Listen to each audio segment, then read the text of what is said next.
Tibiri, commune et chef-lieu du département situé à plus de 300 km à l'est de Niamey, la capitale.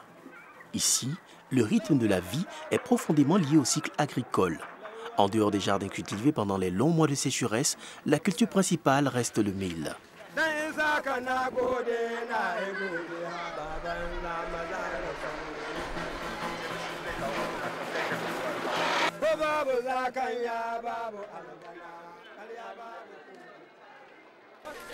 Ita dai Tsibiri yau sarkin ta 11.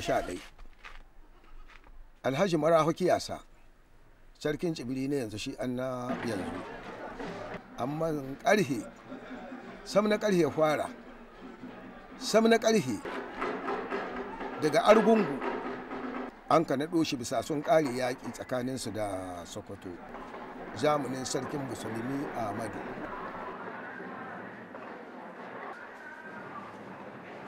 Les générations qui se succèdent restent liées par leurs traditions et les coutumes immuables et figées dans le temps.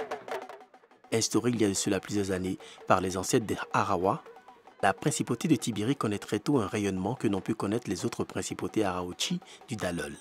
Autour de l'illustre Samna Kare, fondateur de Tibiri, s'organise la réalité du pouvoir des Samna et la libération de la région de toute menace.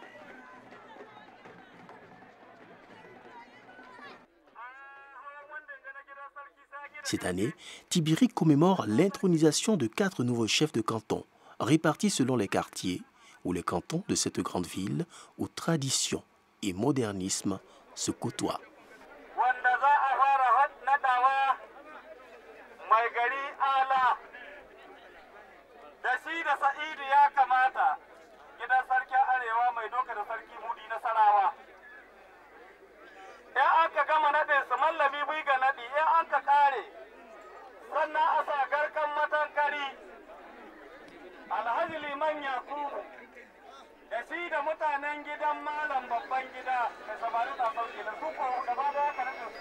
Ce soir, la cérémonie commence devant le palais royal de Samna Marafa, actuel roi de Tibiri-Douchi.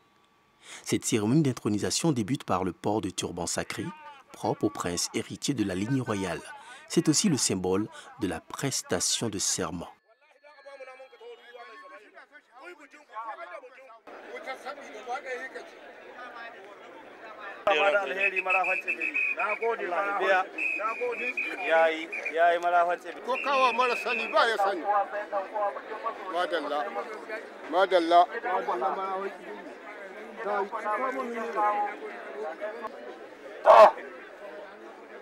La tradition orale livre des secrets jalousement gardés par les maîtres de la parole. Le passé se confond au présent dans un dédale de gestes épiques qui magnifient la puissance des héros de jadis et des lignages princiers de naguère.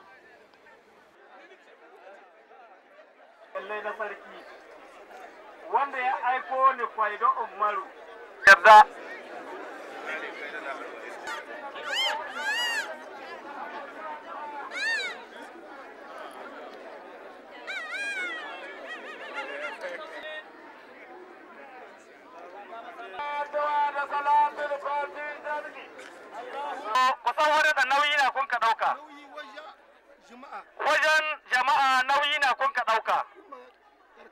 Al'umma ta kowane karkara dai. Nauyi wanda kun ka ɗauka wajen sarki. Kuma nauyi na kun ka ɗauka wajen masu iko.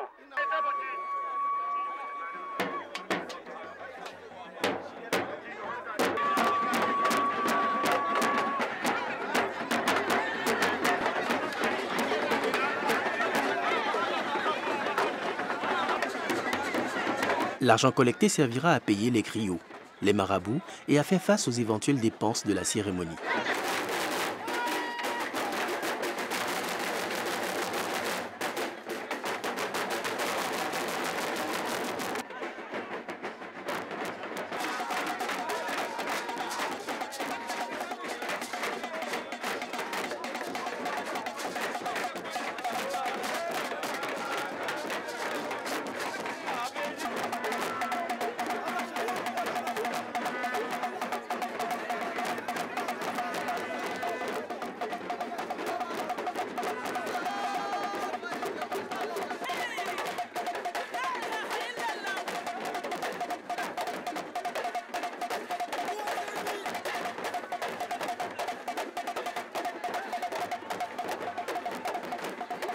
Après cette première étape, vient ensuite la cérémonie de Shigaranwa, littéralement la rentrée sous le hangar, un rite où le nouveau chef communique avec ses ancêtres et où il reçoit protection contre ses ennemis et adversaires.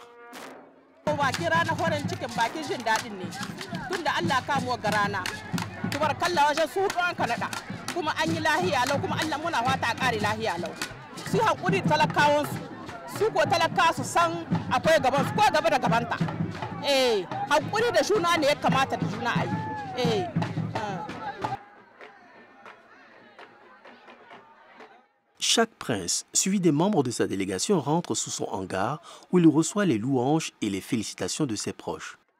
Maegari Allah, le nouveau chef, est aussi dans son hangar. Il fait aujourd'hui la fierté de sa famille et de ses ancêtres qui y sont passés avant lui. Nous sommes en train donc d'assister à une cérémonie d'intronisation. C'est vraiment un grand plaisir pour nous. On constate que la population est heureuse. Elle est aussi là. Elle a assisté donc de façon massive. Vraiment, c'est quelque chose de plaisir. C'est un grand plaisir pour nous tous, quoi.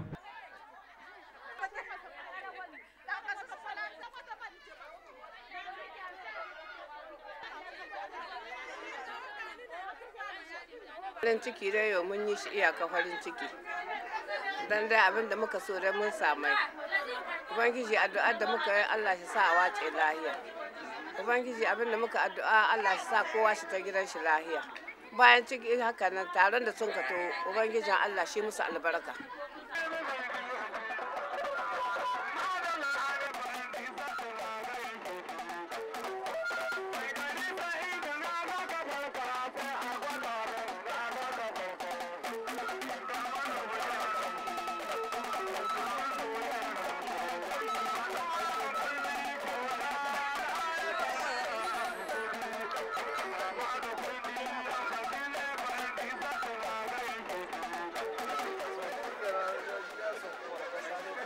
Atunga Ibrahim, le nouveau chef Seydou, est aussi entouré avec ses pairs et sa délégation pour les festivités.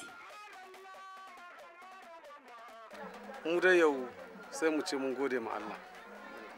Wanga abu da mun kaga an yi kuma gashi yau har ta kai mu ranar shiga runwa. Kuma an yi naɗi lahiya muna fata jama'an nan da ta dafa muna. An ka tai an kai naɗin nan lahiya. Ubangiji Allah shi gwada muna kuma an hita lahiya. An yi aski lahiya an wace kowa kuma muna fata Ubangiji Allah da bako da ɗan gida wanda ta wani karkara da na nesa. Abinda muka fata Allah shi mai da kowa gidan shi lahiya.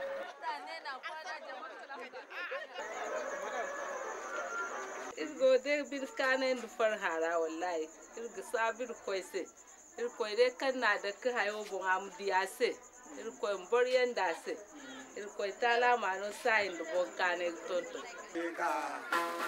unda taka ni kai ni sha daula ya ku sarkin arewa na gode aiji kan yale ya shi ne to kuma be shi ne mun ka sha daula dare be shi ne kwambile ya ba to don mu haɗi a ba mu an ba mu.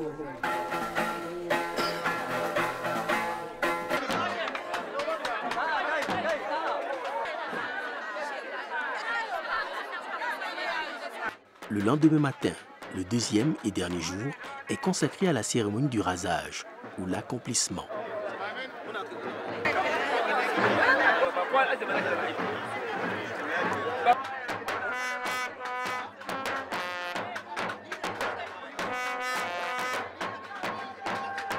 C'est la dernière étape de l'accomplissement du serment, où les chefs viennent de renaître.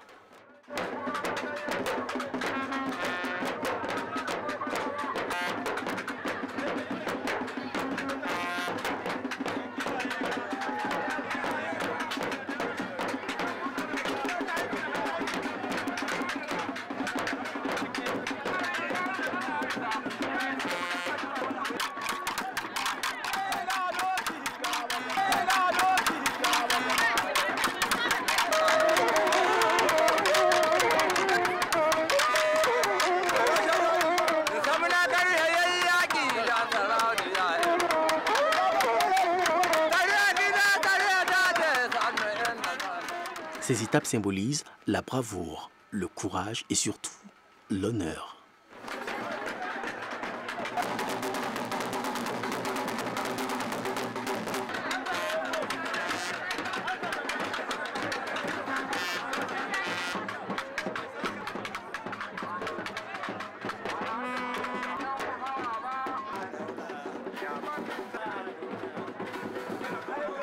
Tout chef qui n'a pas passé cette étape est considéré comme Salantaki et mérite moins de respect que ses pairs. C'est un rite qui prouve non seulement la force spirituelle, mais aussi son héritage.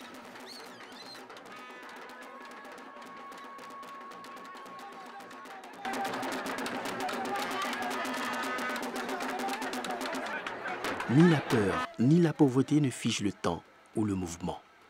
À travers les chants improvisés des griots, se dévoile une imagination aux racines lointaines qui ouvre au lyrisme des grands récits.